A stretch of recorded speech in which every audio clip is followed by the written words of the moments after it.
നിന്റെ ദയായൻ പ്രാണനെ കാത്തുകൊണ്ട് എന്റെ ആദരാം നിന്നെ കീർത്തിക്കുമേ.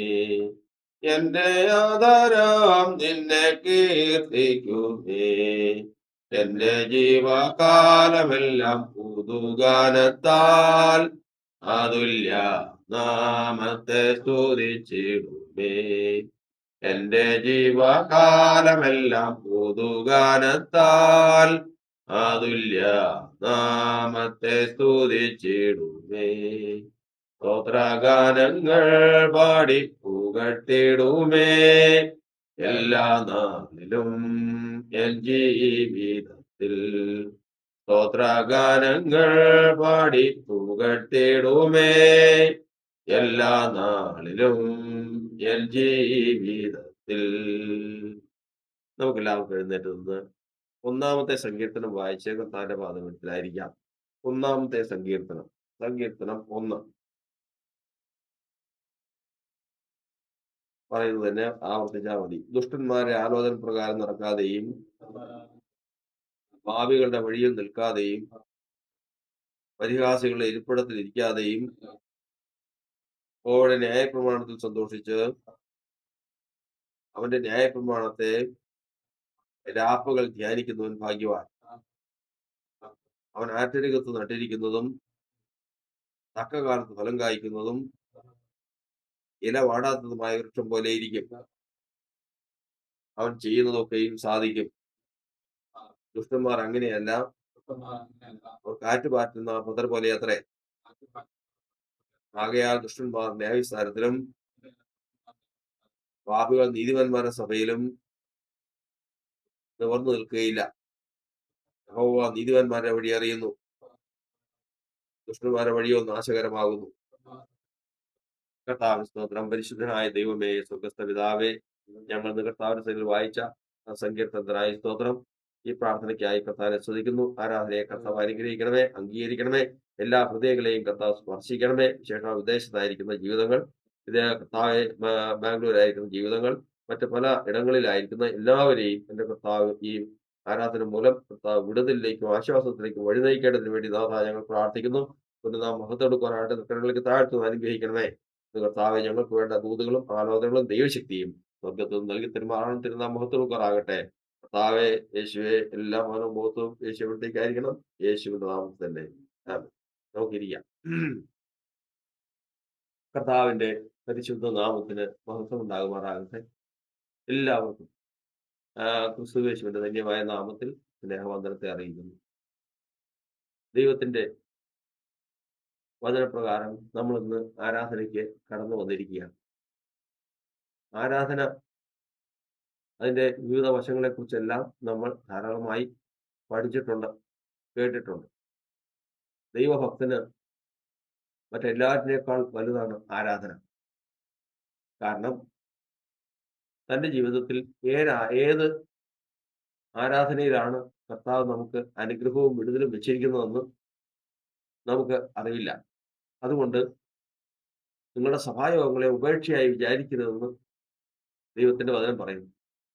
നാൾ സമീപിക്കുന്നതെന്ന് തോന്നുന്തോറും അത് അധികമായി ചെയ്യേണ്ടതാകുന്നു. കാരണം ഒന്നുപോലും വിട്ടുകളയാതെ ദൈവത്തിന്റെ സഭയിൽ, അതായത് ഞാൻ ഈ കർത്താവിന്റെ നാമത്തിലുള്ള സത്യോപദേശത്തിൽ വരുന്നതിന് മുമ്പ് ഞാൻ ഒരു തൃത്വോപദേശത്തിലെ സഭകളിൽ വന്നതാണ്. അന്നുണ്ടായിരുന്ന സഹോദരങ്ങളുടെ അവരും ആത്മാർത്ഥതയോടുകൂടി ദൈവത്തെ, യേശു വരുന്നതും പ്രതീക്ഷിച്ചിരിക്കുന്ന പ്രത്യാശയുള്ള ജീവിതങ്ങളാണ്. അവരുടെ ഉപദേശത്തിലും നമ്മൾ പഠനത്തിലെല്ലാം ചെറിയ വ്യത്യാസമുണ്ട്. എന്നാണ് ആ വ്യത്യാസം ചെറുതല്ല, അത് വലിയ വ്യത്യാസം തന്നെയാണ്. എന്നാൽ അവരുടെ, അതായത് 40ഉം 50ഉം വർഷമൊക്കെ ആയിട്ടുള്ളവരുണ്ട്. അവരെല്ലാം ഇരുന്ന് സംസാരിക്കുമ്പോൾ പറയും, ഇന്ന് വരെ ഉണ്ടല്ലോ 3 ആരാധന എന്റെ മുടങ്ങിയിട്ടുണ്ട്. അയ്യോ, ഇത് ഇത്ര ഓർത്തിരിക്കണം. ഈ 10-40 വർഷത്തിന്റെ ഇടയ്ക്ക് 3 ആരാധന മുടങ്ങിയത് നിങ്ങൾ ഓർത്തിരിക്കണം. ഓർത്തിരിക്കും. അവർക്കറിയാം. അതറിയാം. അത് പറയുമ്പോ തന്നെ അവർക്ക് സങ്കടവും, മുഖത്ത് വാട്ടവും, എത്രമാത്രം ഹൃദയ തകർച്ച അവർക്കുണ്ടെന്ന് നമുക്കതിൽ മനസ്സിലാക്കാം. എന്താണ് എന്താണ് ഇതിൽ ഇത്ര പ്രാധാന്യം? അത് ദൈവത്തിന്റെ സന്നിധിയിലേക്ക് വരുന്ന ദൈവത്തിന്റെ പരിശുദ്ധാത്മാവ് പ്രവർത്തിക്കുന്ന ഏത് മനുഷ്യനും ബദ്ധനായി പോകുന്ന ഒരു കടപ്പാടാണ്.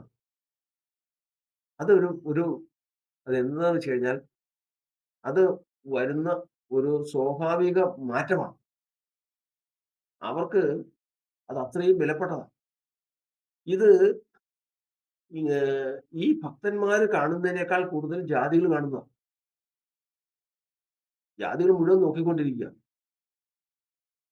അതാണ് നമ്മുടെ സഭയില് ഒരാള് ഒരു വീടിന് തറക്കല്ലിടും. വീട് തറക്കല്ലിടുന്നത് ആശാരിക്ക് വേറെ ദിവസമൊന്നും പറ്റില്ല. പിന്നെ എന്നാ ചെയ്യണം? ഞായറാഴ്ച ഇടാം. അനേക വർഷങ്ങളായിട്ടുള്ള ഒരു പെന്തക്കോസ്ത് വിശ്വാസിയാ. അങ്ങനെ ഞായറാഴ്ച 10:30 മറ്റേ കല്ലിടാനോ അവിടെ സംഭവം അതല്ല. അവിടെ 10:30 കല്ലിടാനായിട്ട് വന്നപ്പോഴേക്കും ആ ദേശത്തുള്ളവര് മുഴുവൻ അവിടെ കൂടിയിട്ടുണ്ട്. അവര് എല്ലാവരും ഓർത്ത് തറയിടുന്നതിന് ആണ് അല്ല പരിചയമുള്ളത്. അപ്പൊ നിങ്ങള് ആരാധന ഇങ്ങനെ ഞായറാഴ്ച ദിവസം വേറെ പണിക്ക് പോവോ? ഇതാണ് അവർക്കറിയേണ്ടത്. ലജ്ജിച്ച് പോകാതിരുന്നവര് തല താഴ്ത്തിപ്പോയി. കാരണം ഇത് ഒരു ബദ്ധമായ അവസ്ഥയാണ്. വിശ്വാസത്തിലേക്ക് വരുന്നവൻ ആരാധനയ്ക്കെന്ന് പറഞ്ഞാൽ അത് അവൻ അത് അവനെ സംബന്ധിച്ച് അതില്ലാതെ പറ്റില്ല. അത് അവന് നമ്മള് ബദ്ധരായി പോകുന്ന, അഡിക്റ്റായി പോകുന്ന ഒരനുഭവമാണ്. ഇത് ശത്രുക്കൾ നോക്കിക്കൊണ്ടിരിക്കുക. ജാതികൾ നോക്കിക്കൊണ്ടിരിക്കുക. ഇവരെ സംബന്ധിച്ച് പറഞ്ഞാൽ ജാതികൾ നിങ്ങളെ ദുഷ്പ്രവർത്തിക്കാരെന്ന് ദുഷിക്കും തോറും ജാതിയായ ഒരു മനുഷ്യൻ ദൈവഭക്തനെ എന്തെന്നേ വിളിക്കുള്ളൂ? ഹൃദയം കൊണ്ട് ദുഷ്പ്രവർത്തിക്കാരനെ വിളിക്കുള്ളൂ. 2 ജാതികൾക്ക് വെറുപ്പുള്ളവൻ. ജാതികള് വെറുപ്പാണ് ഇവര്.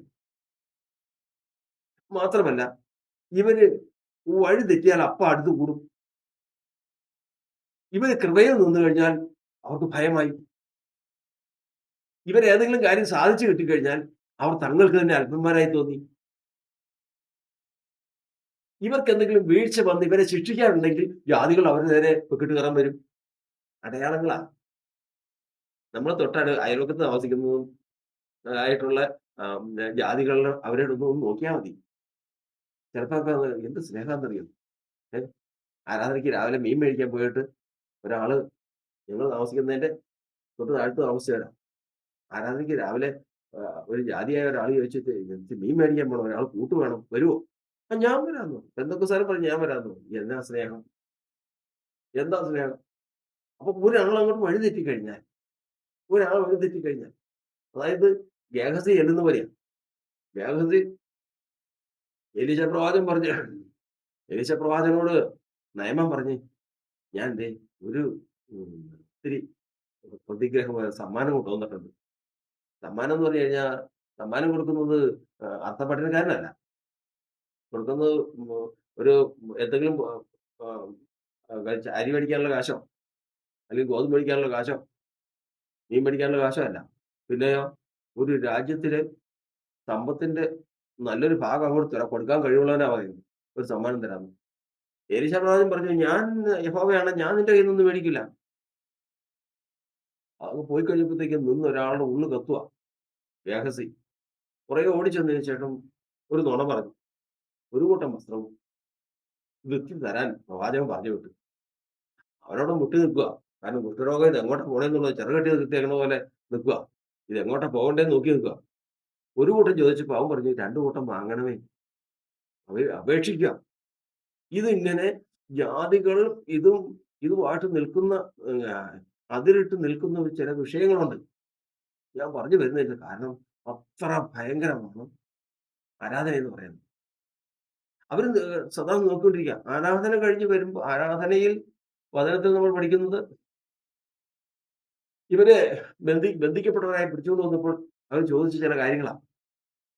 സിയോൻ ഗീതങ്ങളിൽ ഒന്ന് ചൊല്ലിക്ക്. ആ പാട്ടൊന്ന് കേൾക്കട്ടെ. 2 ബാക്കിയുള്ള ഈണം പോലെയല്ല സിയോൻ ഗീതങ്ങൾ. സിയോൻ ഗീതങ്ങൾ എന്ന് പറഞ്ഞു കഴിഞ്ഞാൽ അതായത് പെന്തക്കോസ്തുകാരുടെ പാട്ടെന്ന് പറഞ്ഞു കഴിഞ്ഞാൽ അത് പരിശുദ്ധാത്മാവിന്റെ നിയോഗത്താൽ എഴുതുന്നതായിരിക്കണം. അതിന്റെ ഈണങ്ങളല്ല. അങ്ങനെ വന്നു കഴിഞ്ഞാൽ ഇത് ജാതികൾ നോക്കിക്കൊണ്ടിരിക്കുക. ഈ ഈണം അവർക്ക് കിട്ടൂല. അവരെത്ര ശ്രമിച്ചാലും ആ ഒരു ഈണം കിട്ടൂല. കാരണം അവര് നല്ല ഈ പെന്തക്കോസ്തുകാരുടെ പാട്ട് തന്നെ അതിനേക്കാൾ നല്ല രീതിയിൽ നമ്മൾ യൂട്യൂബിലും കൂടി കേട്ടിട്ടുണ്ട്. നല്ല പാട്ട്. നല്ല പാട്ട്. പക്ഷെ സഭ പാടുന്നതൊന്ന് ഒന്ന് പഠിക്കും. അതേ ഇത് തന്നെ സഭയിൽ ആത്മാവിലൊന്ന് പാടിക്കേ. അപ്പൊ കാണാം. അതാ വചനം പറയുന്നത്. യൂട്യൂബിൽ കേൾക്കണതല്ല അവര് ചോദിച്ചത്. സിയോൻ ഗീതങ്ങളിൽ ഒന്ന് പാട്. രണ്ടാമത്തത് സന്തോഷത്തെയും ചോദിച്ചു. മുഖത്ത് എന്നാ സന്തോഷം. എന്ത് പാട്ടാ. ഇത് രണ്ടുമാണ് അവര് എപ്പോഴും ശ്രദ്ധിച്ചു വെക്കുന്നത്. ഇവരുടെ മുഖത്തുള്ള ഈ സന്തോഷവും ഇവരുടെ പാട്ടും ഇത് രണ്ടും. അതാണ് കർത്താവിന്റെ വചനം പറഞ്ഞിരിക്കുന്നത്. അത് എവിടെയെന്നറിയോ? അവര് ചോദിക്കുകയാണ്. യഹോവയുടെ ഗീതം ഞങ്ങൾ അന്യദേശത്ത് പാടുന്നത് എങ്ങനെ? സൗകര്യം എല്ലാം ഉള്ളപ്പോ അറിയില്ല. എല്ലാം ഉള്ളപ്പോ. എന്നാൽ പിടിച്ചോണ്ട് പോകുമ്പോഴത്തേക്ക് ആഗ്രഹമുണ്ട്. ബന്ധിക്കപ്പെട്ട് കഴിയുമ്പോഴത്തേക്ക് ആഗ്രഹമുണ്ട്. സാധിക്കുന്നു. ഇന്ന് കർത്താവിന്റെ വചനം നമ്മെ പഠിപ്പിക്കുന്നത് എന്നെ ആരാധിപ്പാൻ എന്റെ ജനത്തെ വിട്ടയക്കാൻ നല്ല ചെയ്തവൻ ഇന്ന് കർത്താവിന്റെ സന്നിധിയിലേക്ക് കർത്താവിന്റെ ജനത്തെ കൂട്ടി വരുത്തുമ്പോൾ ജനം ഉത്സാഹത്തോടുകൂടി കർത്താവിന്റെ സന്നിധിയിൽ വന്ന് കൂടുതലൊന്നും വേണ്ട. ആളുകളുടെ പെരുപ്പമൊന്നും വേണ്ട. ആളുകളുടെ പെരുപ്പമൊന്നും വേണ്ട. ആരാധന ഹൃദയപൂർവമായിരിക്കണം. ഹൃദയപൂർവം.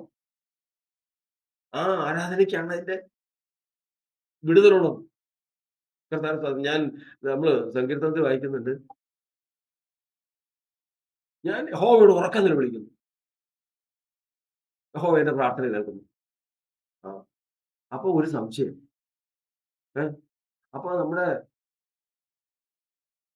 ലാസർ സഹോദരൻ പ്രാർത്ഥിക്കുന്നിടത്തോളം നിലവിളിക്കുന്നിടത്തോളം എന്റെ ഒച്ച കിട്ടില്ല. അങ്ങനെ അപ്പൊ ഒരാള് ചിന്തിക്കുക. അപ്പൊ എനിക്ക് സൗണ്ട് കുറവാ. ബാക്കിയുള്ളവർക്ക് സൗണ്ട് കൂടുതലാ. അപ്പൊ സൗണ്ട് കൂടുതലുള്ളവർക്കല്ലേ ഇത് ഒച്ച കിട്ടുന്നത്. അങ്ങനെയല്ല. അങ്ങനെ ഒരു മനുഷ്യന്റെ ശബ്ദം എന്ന് പറയുന്നത് അവന് തൊണ്ട തുറന്ന ഒരു ശബ്ദമുണ്ട്. മറ്റു മൃഗങ്ങൾക്ക് പോലെയല്ല. വചനം പറയുന്നത് നാവും വായും ചുണ്ടും മാത്രമല്ല ഒരു മനുഷ്യന്റെ സംസാരത്തിന് ആധാരം. സംസാരിക്കുന്നതിന് അധരം മാത്രം ഉണ്ടെങ്കിൽ സംസാരിക്കാൻ പറ്റുമോ? ഇല്ല. അധരം വായു ഉണ്ടെങ്കിൽ സംസാരിക്കാൻ പറ്റുമോ? ഇല്ല. അധരം നാവും വായു ഉണ്ടെങ്കിൽ സംസാരിക്കാൻ പറ്റുമോ? ഇല്ല. പിന്നെ വേറൊരു ഭാഗം കൂടെ ഉണ്ട്. ഏത് ഭാഗം? എന്ത്? തൊണ്ട കൊണ്ട് സംസാരിക്കുന്നില്ല. എന്തുകൊണ്ട്? തൊണ്ട കൊണ്ട്. നമ്മള് ജാതികളായി പറഞ്ഞത് കുറുനാക്കം പറഞ്ഞ സാധനമുണ്ട്. അതുകൊണ്ട് അതുകൊണ്ട് അപ്പൊ ഇങ്ങനെ ശരീരത്തിൽ നമ്മുടെ ഉള്ളിൽ ഹൃദയപൂർവ്വം അവന്റെ മുഴു ആത്മാവും ഉൾപ്പെട്ട ശബ്ദം പുറത്തേക്ക് വരുവാണെങ്കിൽ അതിന് പുറമേയുള്ള ശബ്ദം കുറവായിരിക്കും. അതിന്റെ അളവല്ല അതാ പറഞ്ഞത്. പിന്നെയോ അവനിൽ നിന്ന് പുറപ്പെടുന്ന ശബ്ദം അത് യാതൊരു കലർപ്പും ഇല്ലാതെ വരുമ്പോൾ ദൈവത്തിന്റെ നാമത്തെ വിളിച്ചപേക്ഷിക്കുമ്പോഴാണെങ്കിൽ ഒരു തടസ്സങ്ങളും ഇല്ലാതെ കർത്താവിന്റെ നാമത്തെ വിളിച്ചപേക്ഷിക്കുന്ന ആ ശബ്ദം എല്ലാ അന്തരീക്ഷങ്ങളും കടന്ന് കർത്താവിന്റെ സന്നിധി എത്തുമെന്നാ പറഞ്ഞാണ്. അല്ലാതെ എനിക്കിത് കുറെ സൗണ്ട് കൂടുതലായ അത് കൂട്ടുക അങ്ങനെയല്ല. എന്നിന്റെ അന്തർഭാഗം മുഴുവനും എൻ മനമേ യഹോവയെ വാഴ്ത്തുക. എന്റെ സർവ്വ അന്തരംഗവുമേ അവന്റെ വിശുദ്ധനാമത്തെ വാഴ്ത്തുക. എൻ മനമേ യഹോവയെ വാഴ്ത്തുക. അവന്റെ ഉപകാരങ്ങളൊന്നും മറക്കരുത്. അവൻ ചെയ്ത ഉപകാരങ്ങൾ മുഴുവനും ഓർത്ത് സർവ്വ അന്തരംഗങ്ങളും ഉൾപ്പെട്ട് പുറപ്പെടുവിക്കുന്ന ശബ്ദം എന്ന് പറയുന്നത് കർത്താവിന്റെ അടുക്കൽ ചെല്ലും എന്നുള്ളതാണ് നമ്മൾ പറഞ്ഞത്. ഇതാണ് കർത്താവിന്റെ സന്നിധിയിലുള്ള ആരാധനയുടെ പ്രത്യേകത. അതിപ്പോ ഒരാളായാലും രണ്ടുപേരായാലും 3 പേരായാലും എത്ര പേരായിരുന്നാലും അതിൽ ദൈവം സാധിക്കും. കാരണം അത് ദൈവത്തിന്റെ സന്നിധി എത്തും. അതുകൊണ്ട് നമുക്ക് ഞാൻ തുടക്കം മുതലേ പറഞ്ഞു വന്ന കാര്യം ഓർത്തുകൊള്ളണം. എന്താണ്? നമ്മുടെ ആരാധനയ്ക്ക് നമ്മൾ സമർപ്പിക്കപ്പെട്ടവരും നമ്മൾ ആഗ്രഹമുള്ളവരും ദൈവത്തിന്റെ സന്നിധിയിലേക്ക് ഇതാ യഹോവയുടെ ആലയത്തിലേക്ക് പോകാമെന്ന് പറഞ്ഞപ്പോൾ ഞാൻ സന്തോഷിച്ചു. സന്തോഷത്തോടുകൂടി വിടുതലിന്റെ വിടുതലിന്റെ അനുഭവത്തിന് വേണ്ടി കർത്താവിന്റെ അടുക്കിലേക്ക് വരുന്ന ദിവസമാണ് ആരാധനാ ദിവസം എന്ന് പറയുന്നത്. അതുകൊണ്ട് എപ്പോഴും ഓർത്തുകൊള്ളണം. ഞാൻ ആദ്യം പറഞ്ഞല്ലോ. ഞാൻ പറഞ്ഞ ആ, ഓ, ആള് പറഞ്ഞത് വെറുതെ പറഞ്ഞതല്ല. കഴിഞ്ഞ കഴിഞ്ഞ ചില നാളുകൾക്ക് മുമ്പ് റോയി ആയിട്ട് ഒരു സ്ഥലത്ത് ഞങ്ങൾ പോയി. അതിൽ ഒരാളെ കണ്ട് അപ്പൊ ഞാൻ റോയിയോട് പറയാനിടയായി തീർന്നു. പണ്ട് ഞങ്ങൾ കൂട്ടായ്മ ആചരിച്ചുകൊണ്ടിരുന്ന മറ്റൊരു ഉപദേശത്തിലായിരുന്നപ്പോൾ എന്റെ ഒരു സഹോദരനായിരുന്നു. അവിടെ ചെന്ന് കഴിഞ്ഞപ്പോഴത്തേക്കും റോയി ചോദിച്ചത്, "അത്രയേറെ ബന്ധം നിങ്ങൾ ഉണ്ടായിരുന്നു. അത്ര ബന്ധമുണ്ടായിരുന്നോ?" അവരുടെ ഓരോരുത്തരുടെ ചരിത്രം എടുത്തു കഴിഞ്ഞാൽ നമുക്ക് അതിശയം തോന്നും.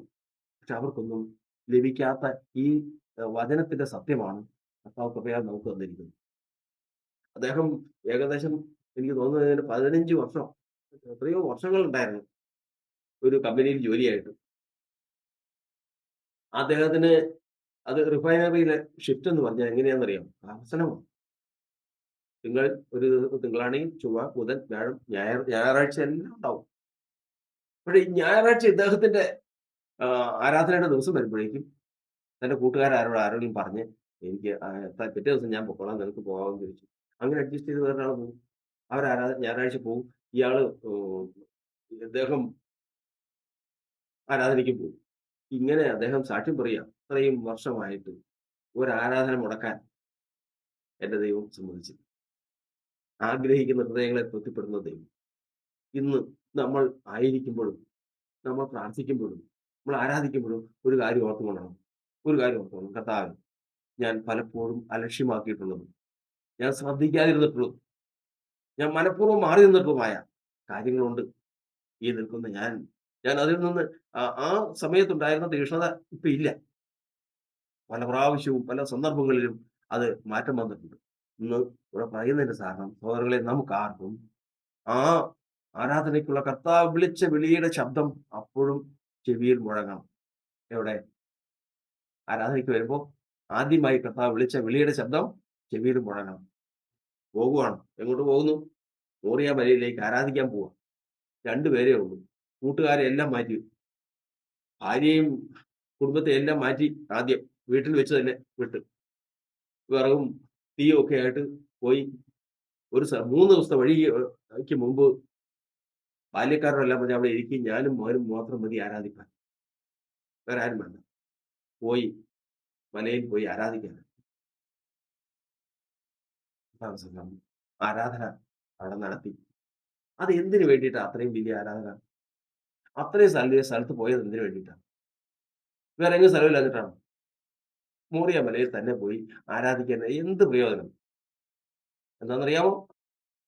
അവിടെ പോയി കഴിഞ്ഞാൽ 4 കാര്യങ്ങൾ തെളിയിക്കപ്പെടാൻ പോവാ. 4 കാര്യങ്ങൾ. 1, ദൈവത്തിലുള്ള വിശ്വാസം. 2, ദൈവത്തിലുള്ള അനുസരണം. 3, ദൈവത്തോടുള്ള സ്നേഹം. 4, ദൈവത്തോടുള്ള ഭയം. ഈ 4 കാര്യങ്ങൾ അബ്രഹാമിന് തെളിയിക്കപ്പെടാൻ പോവാ. ഈ 4 കാര്യങ്ങൾ ഇന്നും അതെ തെളിയിച്ചു കഴിഞ്ഞാൽ ഇന്ന് ഈ ഇരിക്കുന്ന ഇത്രയും സ്ഥലമേ ഉള്ളൂ. ദൈവം എൽസബെത്തിക്കും റോയിക്കും ഒക്കെ കൊടുത്ത ഈ ഒരു 10-14 സെന്റ് സ്ഥലം ഇവിടെ ഇവിടെ നമ്മളെ ഏൽപ്പിച്ചത് ഇതാണെന്ന് വിശ്വസിച്ച് കർത്താവിൽ ആശ്രയിച്ച് കർത്താവ് തന്നതാണെങ്കിൽ ഇവിടെ വെച്ച് എനിക്ക് ഏറ്റവും ഇവിടെ ആരാധിക്കുന്ന ഒരാള്, ഒരു പൈതലിനെ, ഇത് ഈ പൈതലാന്നിരിക്കട്ടെ, അവൾക്ക് ഏറ്റവും വിശ്വാസം യേശുവിനെയാണ്. അവൾക്ക് ഏറ്റവും ഭയം യേശുവിനെയാണ്. അവൾക്ക് ഏറ്റവും സ്നേഹം യേശുവിനെയാണ്. അവൾക്ക് ഏറ്റവും അനുസരണം യേശുവിനെയാണെന്ന് ഇവിടെ തെളിയിച്ചെഴുതുന്നുണ്ടല്ലോ. ഇവിടെ തെളിയിച്ച എന്താ സംഭവിക്കും? മോറിയ മലയിൽ ഈ 4 കാര്യങ്ങൾ തെളിയിച്ചപ്പോ ദൈവം അത്രയും സ്ഥലം അങ്ങ് മാറ്റി നിർത്തി. എന്തിനു വേണ്ടിയിട്ട്? ദൈവത്തിന്റെ ആലയം പണി. അത്രയും സ്ഥലം വിലയ്ക്ക് മേടിച്ചു. ആർക്ക്? സർവശക്തനായ ദൈവത്തിന്. ആര് മേടിച്ചു കൊടുത്തു? അബ്രഹാം മേടിച്ചു കൊടുത്തു. കർത്താവിന് സ്തോത്രം. ഒരു ദൈവസഭ എന്ന് പറഞ്ഞാൽ അതാ. ദൈവസഭ എന്ന് പറഞ്ഞാൽ അതാ. ഇന്ന് അന്യദേശത്ത്, ജാതികളുടെ ദേശത്ത്, ഏറ്റവും പ്രശ്നങ്ങളുള്ള ദേശത്ത് സാധനമൊക്കെ പോയി ജീവിക്കുകയാണല്ലോ. കർത്താവിന്റെ വചനം പറയുന്നത് ഇത്രയേ ഉള്ളൂ. നീ കർത്താവിന് വേണ്ടി ആ ദേശത്തെ നേടിയോ? നീ കർത്താവിന് വേണ്ടി ആ ദേശത്തെ നേടിയോ? അബ്രഹാം ഇതിനെ നേടി. അബ്രഹാം മോറിയ മലയെ നേടി. അവിടെയാണ് യെരൂശലേം ദേവാലയം വന്നത്. അവിടെയാണ് ഇന്നും യെരൂശലേം ദേവാലയത്തിന് വേണ്ടിയിട്ട് എല്ലാം ഒരുങ്ങി കിടക്കുന്നത്. ഇതുപോലെ തന്നെ ദൈവം ഭൂമിയിൽ അന്ത്യോക്യയിലും അതുപോലെ തന്നെ ഭൂമിയുടെ പല ഇടങ്ങളിൽ ദൈവം തിരഞ്ഞെടുത്ത് തന്റെ സഭ സ്ഥാപിച്ചുകൊണ്ടിരിക്കുക. അതിലേക്ക് കൂട്ടിവരുത്തുന്ന ഒരു ഉത്തരവാദിത്തമാണ് ആ സ്ഥലം. ഇപ്പൊ ഒരു കെട്ടിടം മാത്രമേ ഉള്ളൂ. നമ്മൾ എന്നും കേൾക്കുന്ന ഇത് കെട്ടിടം മാത്രമാണ്, ഇത് സ്ഥല, ഇത് പ്രത്യേകതയൊന്നും ഇല്ലാന്ന് എന്നും കേൾക്കുന്ന എന്തു ആവട്ടെ എന്ന് കേട്ടു.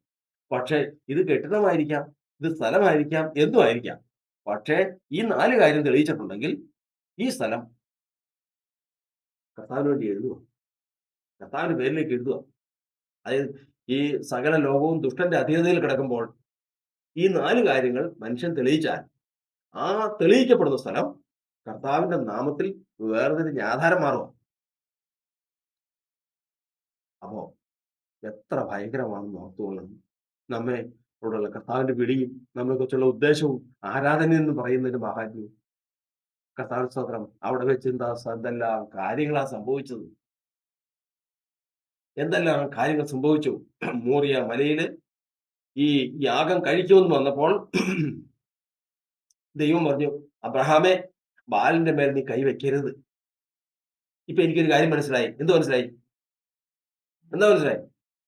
നീ ദൈവത്തെ ഭയപ്പെടുന്നു എന്ന് എനിക്ക് മനസ്സിലായി. നീ എന്നെ ഭയപ്പെടുന്നു എന്ന് എനിക്ക് മനസ്സിലായി. അനുസരിക്കുന്നു എന്ന് മനസ്സിലായി. അനുസരിച്ചല്ലോ. അനുസരിക്കുന്നത് തന്നെയാണ് എന്ത്? അനുസരണം തന്നെയാണ് എന്ത് മനസ്സിലാവുന്നത്? 1 യോഹന്നാൻ 5-ാം അധ്യായത്തിൽ എഴുതിയിരിക്കുന്നത് സ്നേഹിക്കുന്നു എന്ന് മനസ്സിലാവും. സ്നേഹവും അനുസരണം ഒന്നാം. അത് 5-ാം അധ്യായത്തിൽ എഴുതിയിട്ടുണ്ട്. ഭയപ്പെടുന്നു ഏറ്റവും കൂടുതൽ. അതായത് അവിടെ നിന്ന് ഈ കുഞ്ഞിനെ യാഗം കഴിച്ചു കഴിഞ്ഞാൽ അവിടെ നിന്ന് തന്നെ ജീവനോടെ ഇവനെ എഴുന്നേൽപ്പിച്ച് തരാൻ കർത്താവിന് കഴിയുമെന്നും അവൻ വിശ്വസിച്ചതാണ്. മറ്റെല്ലാവരെക്കാൾ കൂടുതൽ അവൻ വിശ്വസിക്കുന്നു എന്ന് തെളിയിച്ചാൽ ഈ 4 കാര്യങ്ങൾ അവിടെ തെളിയിച്ചു. മതി. മോറിയ മല യെരൂശലേം ദേവാലയത്തിന് വേണ്ടി കർത്താവിന് വേണ്ടി വേർതിരിഞ്ഞു. കർത്താവ് സ്ഥലം മേടിച്ചു. അബ്രഹാം ദൈവത്തിന്റെ സ്നേഹിതനായി. ഇസഹാക്ക് ഏറ്റവും ദൈവഭയമുള്ളവനും അവൻ തലമുറയിൽ മശിഹാവെന്ന് ജനിക്കാനുമുള്ള പ്രാഗൽഭ്യത്തോടു കൂടി ഇതാ അപ്പനും മോനും കൂടി മോറിയ മലയിൽ നിന്ന് ഇറങ്ങിപ്പോകുന്നു. ഇന്നും അവിടെ സ്ഥിരമായൊരു ആലയം പണിത് അബ്രഹാമിന്റെ സന്തതി ആയി വന്ന ക്രിസ്തുയേശു രാജാവായി അവിടെ ഇരുന്ന് ഈ ലോകത്തെ ഭരിക്കുന്ന ദിവസം വരികയാണ്. കർത്താവിന് സ്തോത്രം. കർത്താവിന് സ്തോത്രം. നമ്മുടെ ആരാധന ദൈവം പ്രസാദിക്കട്ടെ. നമ്മുടെ ആരാധന ദൈവം പ്രസാദിക്കട്ടെ. കർത്താവിന്റെ കരുണയും കൃപയും നമ്മോടൊപ്പം വരുന്നു. നമ്മെ വഴി നടത്തുവാൻ ദൈവം ശക്തനാണ്. നമ്മുടെ ആരാധന ഹൃദയപൂർവം ദൈവമേ, ഞങ്ങളുടെ പ്രാർത്ഥനയെ കൈക്കൊള്ളണമേ, ഞങ്ങളുടെ ജാഗരണങ്ങളെ കൈക്കൊള്ളണമേ, ഞങ്ങളുടെ ആരാധനയെ സ്വീകരിക്കണമെന്നുള്ള പ്രാർത്ഥനയോടെ കർത്താവിലായിരിക്കാൻ ദൈവത്തിന്റെ ആത്മാവ് നമ്മെ സഹായിക്കുമാറാകട്ടെ. സത്യത്തിലും ആത്മാവിലും ആരാധന, നിത്യ ദൈവ പിതാവിലും ആരാധന, സത്യത്തിലും ആത്മാവിലും ആരാധന, നിത്യ ദൈവ പിതാവിലും ആരാധന. ആരാധന, സ്തോത്രം, ആരാധന. ആത്മാവാം ദൈവത്തിൽ ആരാധന. ആരാധന, സ്തോത്രം, ആരാധന. ആത്മാവാം ദൈവത്തിൽ ആരാധന. ഇന്നലെക്കാളെനിക്കിന്നു മോദം, കാന്തനോടൊത്തുള്ള വാസമോർത്താൽ. ഇന്നലെക്കാളെനിക്കിന്നു മോദം, കാന്തനോടൊത്തുള്ള വാസമോർത്താൽ. അതിൽ ചെന്നു ചേരുവോളം ആശയോടെ സ്തോത്രം, ആരാധന. വനമതിൽ ചെന്നു ചേരുവോളം ആശയോടെ സ്തോത്രം ആരാധന. സത്യത്തിലും ആത്മാവിലും ആരാധന. നിത്യ ദൈവ പിതാവിലും ആരാധന. സത്യത്തിലും ആത്മാവിലും